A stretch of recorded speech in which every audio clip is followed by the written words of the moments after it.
បានជួបមុខហើយចំជួបទៀតប្រាថ្នាគ្រប់ជាតិគុំឃ្លាតឃ្លាទីនេះជាទី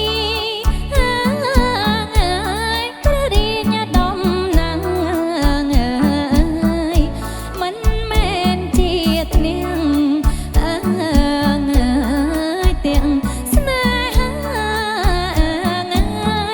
ខ្ញុំមិនដែលស្គាល់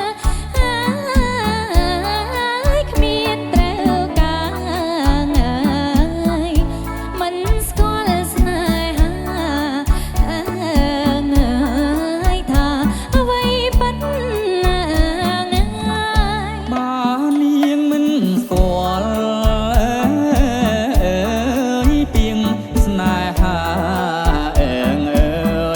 មិនដាច់ហ៊ានពោលថាគួរអាណិតជ័យចេតលឺច្បាស់ចាំជាប់ចិត្ត